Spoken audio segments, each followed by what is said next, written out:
So we begin again, and this time from the global north, we would like to come to the global south and see how women writers have been creating their own knowledge.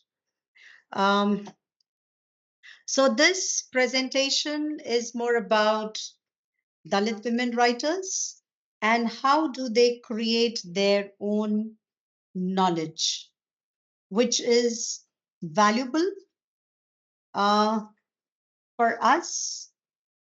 We ought to be knowing more about them. So we are going to take up Dalit women writers, and we'll try to understand Dalit feminist epistemology. What is it like taking a position, a standpoint, and why a standpoint is essential. So we looked at Gertrude Stein, and she takes a standpoint. She's taking a position of that of a female writer. Uh, but again, this brings into the idea of woman, the idea of woman, the very category of being a woman, and if there is any, uniform notion, uniform idea of being a woman, and if there is nothing of this kind, then what are the the scattered hegemonies, and how do we look into the very idea of what is a woman.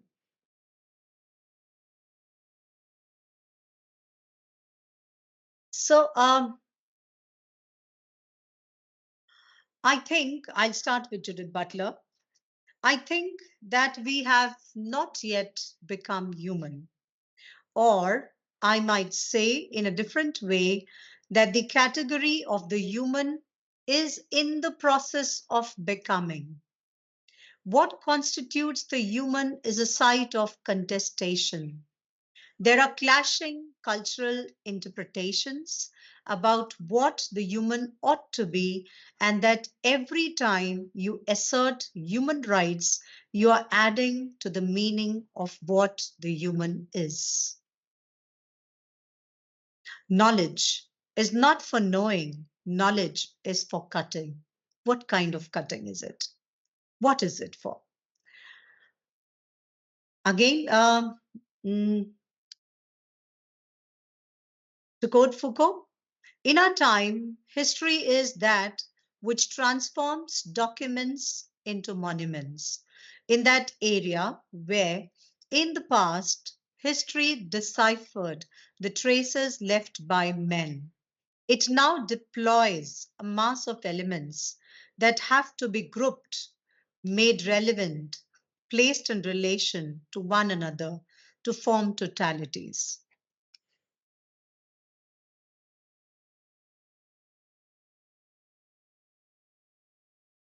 To quote Foucault further, the intellectual's role is no longer to place himself. So, what is the role of the intellectual, the one who already knows, who is in the position to know? The intellectual's role is no longer to place himself somewhat ahead and to the side in order to express the stifling nature of the system and to help other people through this somewhat marginal figure to speak against the system. Rather, it is to struggle against the forms of power that transform him into its object and instrument in the sphere of knowledge, truth, consciousness, and discourse. Now, if the intellectual's role is actually to struggle against the forms of power that transform him into its object and instrument in the sphere of knowledge, truth, consciousness, and discourse, then what is the problematics of such representation? Representing the subaltern. Her in her talk given to the University of California Television, 2004, the trajectory of the subaltern in my work. Spivak says, no one can say I'm a subaltern in whatever language. The old subaltern, and she further says, the old subaltern is replaced by a new subaltern, which should be located and heard. And further down this, so there is another category of the subaltern.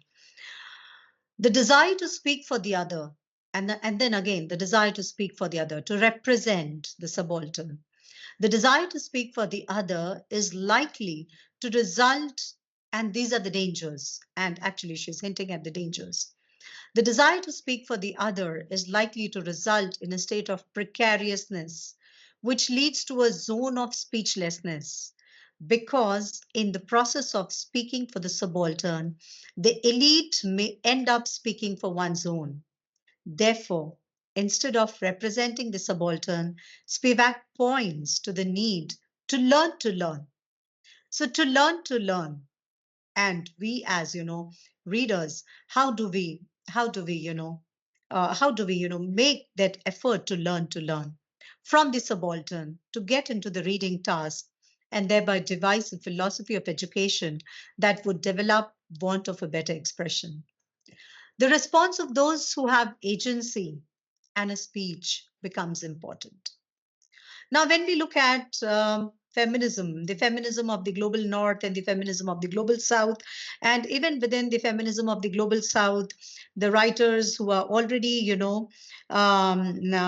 already in the center, and the writers who write from the fringes, so there's a lot of hierarchy. And how do we look at those hierarchy? And within that, do the writers have an agency, the ones who are on the fringes, and even for that matter, like I did a project, and I should make a mention of this. I was working on a project on women writers writing after Kamla Das, post 1980s, women poets. And there was one publishing house from Kolkata. I see I'm forgetting its some press. I'm forgetting its name. Somebody can help me with that, right? So this press from Kolkata, which was run by P. Lal, I'm forgetting its name, which would bring out, beautiful, cover bindings and would help, the emerging, women writers to get their work, published. So it was a forum for them. Writers workshop. Yeah, so I got it now. So the writers workshop. So when I was doing this project, there were so many writers writing good poetry. But again, even if they could write, could they be heard? So this is again, and who approached them, who read them. So the response of those who have an agency. Now we are moving towards another question. At least they could write. There are some who are writing, but those who do not have an agency, they do not have a speech, who will speak for such, and a speech becomes important. Ranajit Guha categorizes this group as the elite. So the ones who speak for the other is the elite. So can the subaltern speak acts as a trigger for the ethical intervention by taking the idea forward to a pivotal question that if the subaltern cannot speak, then what should be an alternate ethical response to it? So while Spivak was working with the marginalized groups, she explored varied levels of subalternity, which were very permeable, and therefore they are exposed to the dangers of being not only represented but also exploited by the global market forces. It is in view of this condition of the minority and the underrepresented class, she advocated a pedagogic philosophy, which is to learn from below. So, to learn from the subaltern. Now, so is knowledge socially situated? How do we look at knowledge? What a person can know is based on their social identity, such as their race, gender, class, or disability status. Marginalized groups have valuable insights. People in marginalized groups can offer unique insights that challenge dominant perspectives. Knowledge is political, knowledge is power, knowledge is not objective, and it is shaped by power relations. and scholarly work is rarely neutral. The God trick of and the myth of neutrality. Sandra Harding critiques and says that critiques what she calls the God trick, the false belief that knowledge can be completely objective and universal. She argues that what is considered objective is often shaped by the dominant group's biases. Instead of pretending to be neutral, she advocates for a strong objectivity where researchers acknowledge their positionality and incorporate multiple standpoints. And then there's a privilege of the marginalized perspectives. What is that privilege?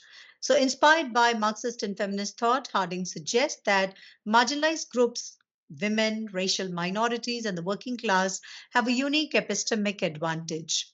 Because they experience oppression, they see power structures more clearly than those who benefit from them. This does not mean their perspectives are automatically correct, but that they prove crucial insights often overlooked by dominant groups. Now, Sharan Kumar Limbale, a Dalit writer must possess a particular consciousness. What is that consciousness? So when Gertrude Stein writes, what is that consciousness through which she writes? A Dalit writer must possess, when Eliot wrote, what was that consciousness with which he wrote? A Dalit writer must possess a particular consciousness. He must have commitment. When he removes consciousness and commitment, he will no longer be a Dalit writer. So this identity turns out to be crucial to the writer. Beginning and we come back to Gertrude Stein again. I was just trying to link the two together. So beginning again and again is a natural thing, even there is a series. So beginning again and again is a natural thing. What is that natural thing? Even when there is a series. So what kind of series? Beginning and again is a natural thing, even when there is a series. Beginning again and again and again, explaining composition and time is a natural thing. In the beginning, in this beginning, naturally, since I at once went on, very soon there were pages and pages and pages, more and more elaborated, creating a more and more continuous present, including more and more using of everything, and continuing more and more beginning and beginning and beginning. Fantastic. So, how do you look at this, particularly this, from the, how do you relate this to to the writers, writing from the margins? We'll come back to that. Recasting women. Kumkum Sangari and Sudesh Ved, recasting woman, and introduction. In recasting women, they assert if feminism is to be different, it must acknowledge the ideological and problematic significance of its own past. Instead of creating yet another grand tradition or cumulative history of emancipation, neither of which can deal with our present problems, we need to be attentive to how the past enters differently into the consciousness of the other historical periods and is further subdivided by a host of other factors, including gender, caste, and class. And here comes in intersectionality. So on the intersections, so writings on the intersections of caste, class, religion, culture, nationality, linguistic diversity, and so on. And if these intersecting nodes matter at all to the writer and at all, affects the writing process or impacts the writing process or comes into the writing process. Dalit women and the idea of difference. The Dalit women have different issues because of their difference from the mainstream world. Therefore, Women's Standpoint is a place to begin an inquiry into the social locates. In a sense, it discovers the ruling relations. The Dalit writers are knowers as they know about their past as the past of millions alike people. They are able to see relations of power between the oppressor, and the oppressed. But they can achieve a standpoint through collective struggle. But then there's a struggle. So even achieving a standpoint comes through a struggle and by reflecting upon it to generate Dalit feminist knowledge. So the Dalit Mahila Sahitya Sangathan, which was set up, was to promote the literature by Dalit women to write, assimilate, and document their writings, their stories, scripting Dalit feminist consciousness and the universal vision of a just world. The way the good work which was carried out from P. Lal's Press, the Writers' Workshop. So it is a vortex of power that cripples down the already backward. Power is a system of oppression that leads to other kinds of oppressions. It is employed and exercised through a net like organization. So, understanding the systems of oppression becomes important. But who can closely understand it? The one who has who has really been put on the fringes, who is put away from who's kept away from taking the benefits. Therefore, it is necessary to identify the power structures and to understand how they operate in relationship to each other. So again, we talked about intersectionality. So the different kinds of institutions, the different kinds of the different elements which intersect and regulate the art, the piece of art, the different kind of elements which intersect and put one in the oblivion, put writings into oblivion. This is the only means through which they can assert their identity. Dalits' condition, their knowledge, local position, and location and position shape and limit the kind of experiences they gain. This distinctive knowledge is generated when a collective group shares similar situations, and this helps them to construct a standpoint. Now we look at life writing or self-representation. How is it different from autobiography, or how is it different from, or is it a kind of testimonials? So, life writing or self representation, in a way, capacitates women writers to script a new history, thus validating a gendered group identity, or what Susan Stanford Friedman calls a group consciousness. And why this group consciousness is important for the writer, because it is this group consciousness which actually supports the writing process. It gives the space, it gives the location to begin. It gives the location to begin, because there is no rich tradition behind. The female relationality provides a more comprehensive model for exploring and revaluing women's experiential histories as innate to women's experience. The interdependence on the several voices and experiences gives the narrator a liminal position, which is conditional as well as privileged, and also poses the idea that one has to experience outside the community. Thus, life writings by women reflect collective and relational identity. So it's relational, it's collective and relational instead of autonomous ones. A woman's autobiographical self does not feel herself to exist out of it, and it becomes difficult to exist out of it. So it's binding again. It is very much with others in an interdependent existence that asserts its rhythms everywhere in the community. Urmila Pawar. Urmila Pawar's memoir, Aiden, shows how a vortex of power structure cripples the already backward Dalit women.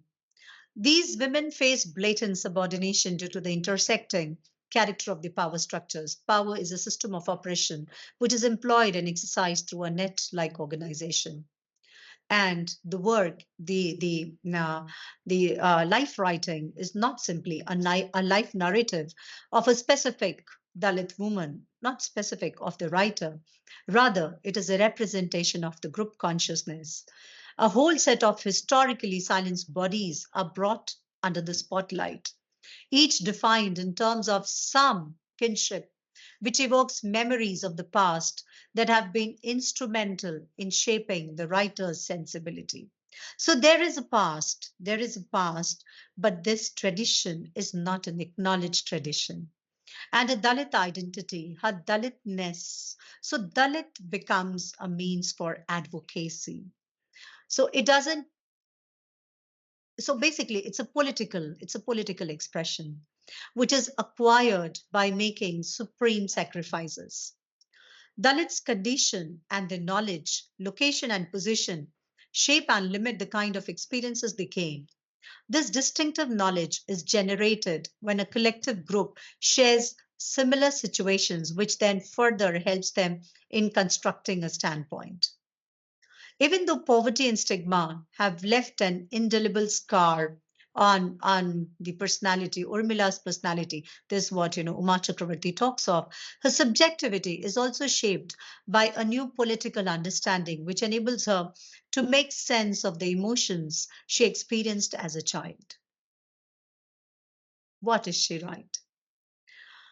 Associating her writing with Aidan, the weave of my life, which is the translated version of the title, which represents the sentiments. It represents the sentiments of a mother's involvement in the act of weaving.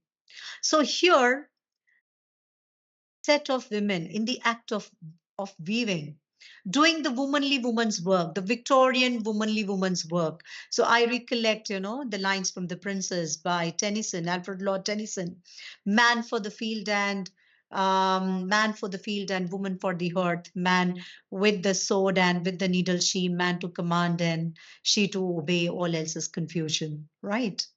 So the womanly woman's work, right? So the mother associated with the weaving of the baskets.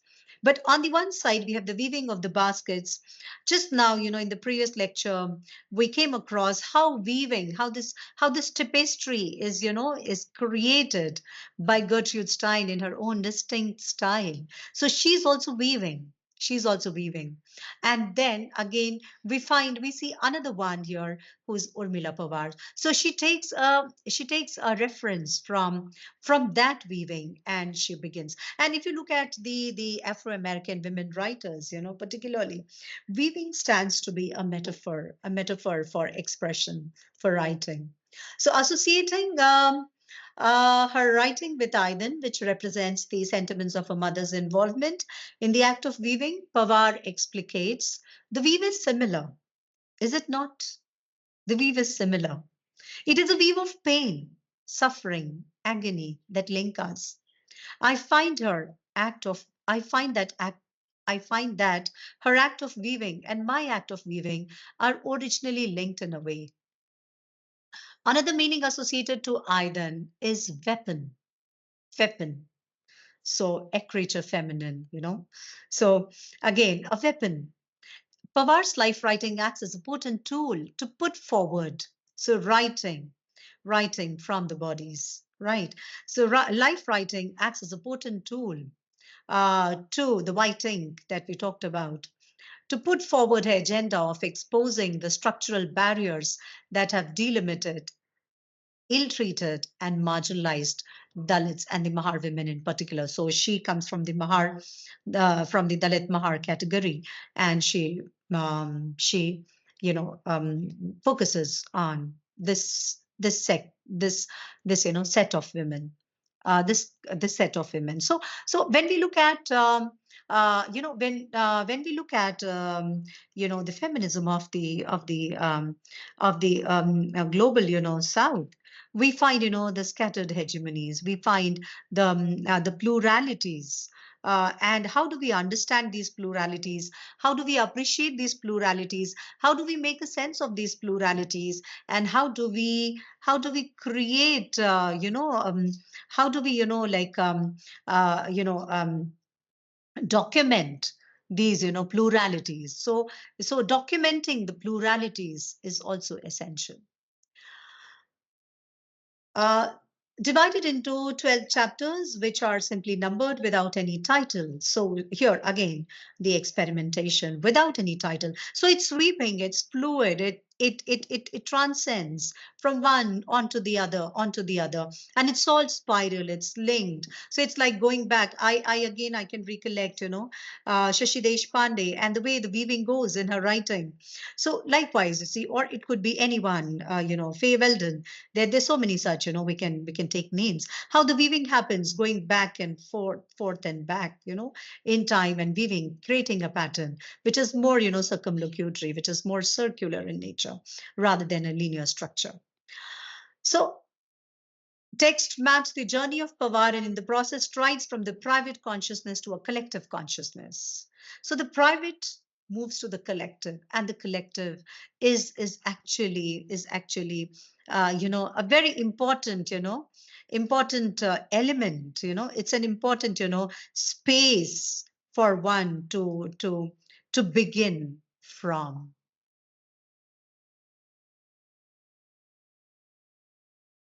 Okay, Pawar informs, my mother used to weave aidans, and this was perhaps one of the reasons for her father to marry her mother.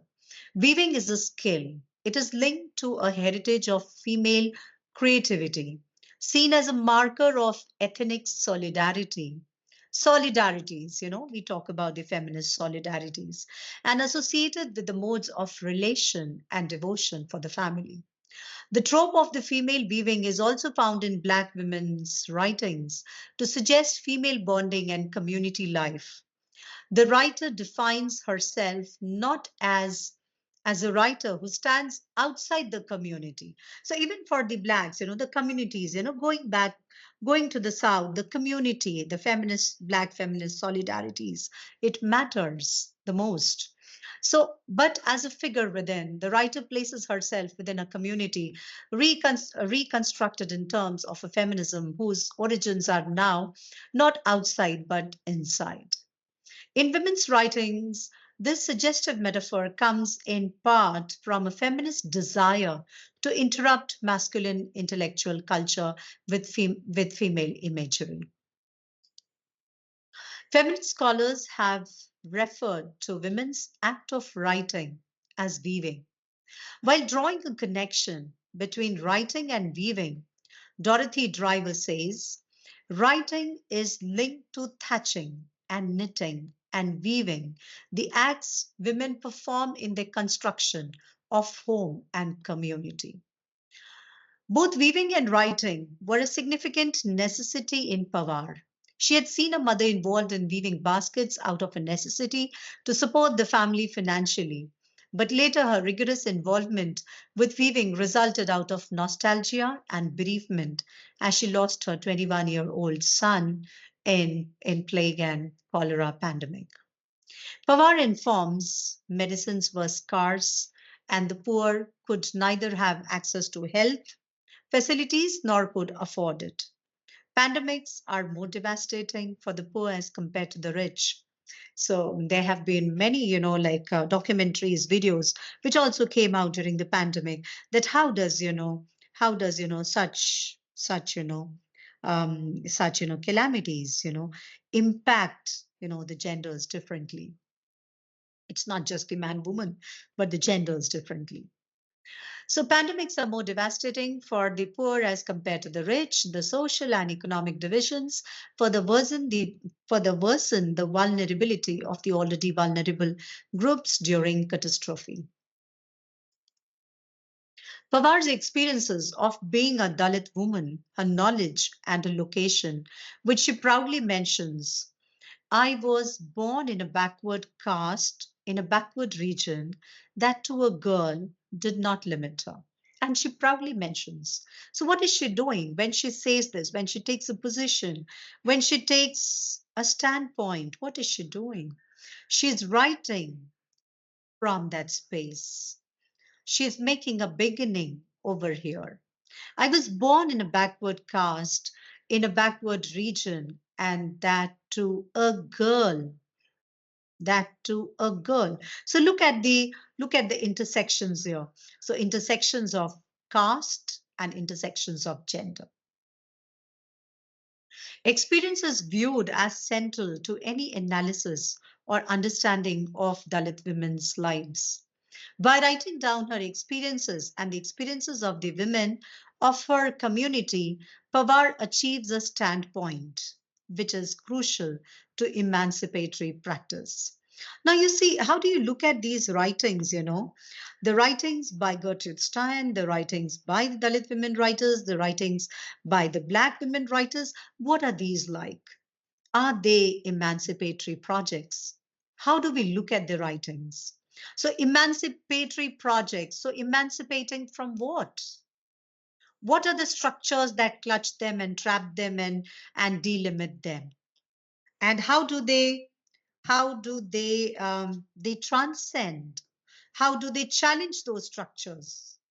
How do they create their own structures, their own forms, their own patterns of writing? And it's not easy to begin. And it's actually not easy to begin. Her subjectivity is replete with a collective subjectivity. The Dalit women's subjectivity. So, this subjectivity is different from that of the Black women's subjectivity. This subjectivity is different from that of the white woman's subjectivity. This subjectivity is different from that of the subjectivities of the other Southeast Asian women. Different. And how do we look at these differences? Which aims at developing and promoting a collective identity and a collective position from which to challenge the dominant standpoints. So these positions, these standpoints turn out to be important to to actually it turns out to be important to locate first, to locate the positions, and to locate these positions, and to from these positions to begin in order to challenge the dominant standpoints and to define a new social order. And perhaps, when we are doing this, this can also be applied to the gender expansive groups, to the transgenders as well. How do we look at? So when a transgender, when a TG's autobiography, as compared to, A. Revati's autobiography, how is it different from that of a Dalit woman's autobiography? The polyphonic voices are celebrated and reified as authentic voice of Dalit womanhood. We have another very prominent figure, Bama, and Bama's Karuku. It evokes the pain she has suffered through the violence of poverty and stigma. So it's not just about so you look at the just look at the intersectionality here. So here the intersections of caste, class, as well as gender. So gender, caste, as well as class here. So through the violence of poverty and stigma, as she is seared by sharp double-edged leaves when collecting firewood. Now she uses words and ideas that will be sharp like karuku to hit back at the oppressors. What does she, So I have a language, I have common problems as any other writer has, and it becomes much more painful and severe because I'm a Dalit. In my Dalitness, there is no social status, and we are always tossed aside as impure or not up to the expectations. So even if I study and work and become like anybody else, that stigma is there, untouchability, caste. So even if I take a standpoint, how so even the standpoint turns out to be, like turns out to be, a way to stigmatize the other, to make the other the outcast.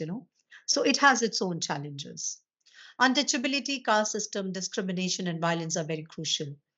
So, the Varna system or the caste is the foundation of the Indian society, which relies on the three interconnected characteristics: exclusion, hierarchy, and interdependence or division of labor.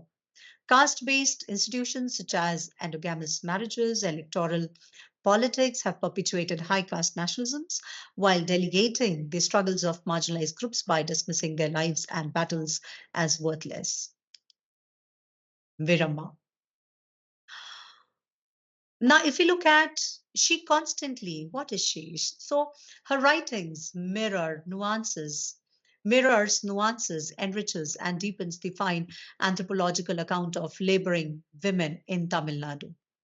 And she constantly emphasizes the cultural and social differences between herself and the interlocutor through different methods. An example is her allusion to Kali, the traditional notion of the dystopia and the Brahminic mythology and textual tradition of which she makes very subversive use. The Brahminical ideology of the Kali Yuga as a time of normlessness because of its obsessive fears of it being a time of social upheaval is retained intact by Virama. However, by using a strategically neutral voice, she continually draws attention to all the things that are now pro Paraya. She describes Kali Yuga as an egalitarian era where Dalits can go to school, become teachers, and so make it possible for Dalit children to have teachers who are not biased against them, have access to dispensaries and hospitals, vote, and therefore be wooed by political parties. Kumud Pavre, Antarsport, just the outburst. Now look at the title itself, Antarsport, the outburst. What kind of an outburst is it? And is it akin to the kind of outburst that we saw in Gertrude Stein's Tender Buttons?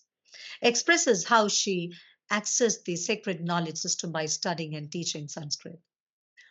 Now, Saraswati, her short story, Bachishu, which is a tip, portrays the life of the manual scavengers, weaves together two axes of difference that have become points of criticism for mainstream women's movement, caste, and disability. Then Gogu Shamla, the short story Raw Wound by Gogu Shamla throws light on the practice enforced by the dominant caste of dedicating girls from the Dalit caste to a goddess and then making them available for sexual use by the landed elites. And then, of course, Meena Kandasamy. In an arid land of arid human minds, I really love the play of words in Meena Kandasamy, in my Atman, I and you know, and in one soul, Brahminical, non-Brahminical. That's a wonderful piece. I couldn't bring this here. So, but that's again the way she plays with it. In an arid land of arid human minds cast, yet another authored a tragedy. He, disease wrecked, downtrodden, long ago skinner of animals, sets out. 10 days of typhoid and a partial recovery, enough reason to thank some God. He drags himself clumsily to a nearby temple. Sadly, of an upper caste god, away from the temple, he bends in supplication, says his last prayer, unwelcome gratefulness to a god who anyway didn't help him recover. Innocent acts of undulating fate spurned anger, retaliation. So, how in Meena Kandasamy, writing turns out to be a kind of protest, a dissent.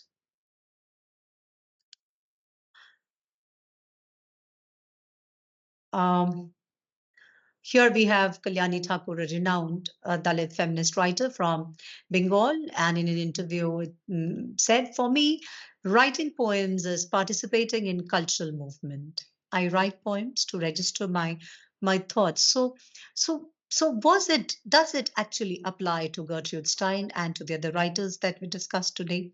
Participating in the cultural movement. I write poems to register my thoughts, my thoughts.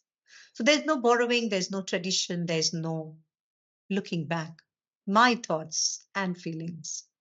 It goes beyond the literary boundary. My poems address social issues. They're the poetics of age old oppression against the Dalits. My grandfather was prohibited from stepping in, into the tall premises. My father became literate using palm leaf and ink of charcoal. After a long struggle, after long, sorry, I missed the punctuations here. My grandfather was prohibited from stepping into the tall premises. My father became literate using palm leaf and ink of charcoal after long struggle. My mother visited Durga Bari with cow dung on her left hand to paste the place where she was standing. So, what kind of poetry is this? And how do they create it? So, Dalit feminists point out that social location plays a crucial role in determining the perception of reality. Thus, the representation of Dalit women's issues by non Dalit women make it less valid and less authentic. Sharmila Rege uses the other groups to educate themselves about the struggles and histories of the marginalized and emphasizes on a transformation from the cause to our cause. By this, we do not agree that non Dalit feminists can speak as or for the Dalit women, but they can reinvent themselves as Dalit feminists. So there are various power structures like caste, class, patriarchy, which intersect with each other, further exacerbating their subordination. Both caste and class throw upon additional challenges, digging at their self-confidence, impacting their psyche, behavior, appearance, and demeanor. By writing their story, they reflect on their own condition as well as the condition of millions of women like her. I'll just take water.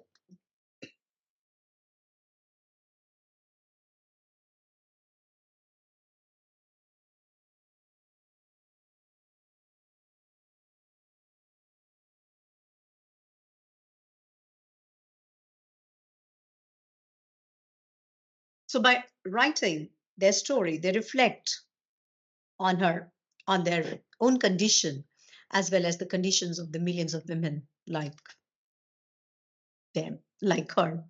They point out gender bias, which is so deep rooted in the community for historical, social, psychological, and for economic reasons. Identifying Dalit feminism as a standpoint from their cause to our cause. So, Dalit feminism is a counter theoretical tool to read Dalit women's texts through the lenses of certain ideologies. It doesn't try to shake hands with the Western theorization of feminism. An insider experience is always more exotic and reliable, though it may not be academically sound. Dalit feminist standpoint, like any other standpoint, is not to be seen in terms of aggregates of individuals. It is a collective subject position that requires an always contingent transformation of complex subject position.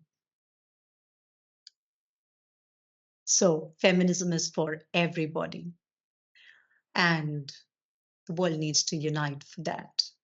Dalit women's lived experiences turn into autobiographies, form the basis of knowledge production that challenge dominant academic and domestic discourse, domestic discourse. So by writing down the experiences and the experiences of the community, of their own community, the writers create a standpoint which is crucial to emancipatory practice. The subjectivity is replete with a collective subjectivity. The Dalit women's subjectivity aims at developing and promoting a collective identity and a collective position from which to challenge the dominant standpoints and to define a new social order. These polyphonic voices are celebrated and reified as authentic voice of Dalit womanhood. So When we look at, these narratives of the Dalit, uh, narratives, the writings by the Dalit women writers, I have, they unfold the narratives of their lives, not just the life of one, but the lives of many. So it holds the collective consciousness. And the subaltern cannot construct which could reflect their self. It was presumed that they had no experience worth writing. But here, when Dalit politics portrays, a specific identity, and when Dalit literature, displays a much broader and more fluid set of characteristics that constitutes Dalit identity, so it's the responsibility of us, the literary, critics, to approach the text and to examine it, to see it, to look at it, to embrace it. Thank you so much. So here we have the reading references.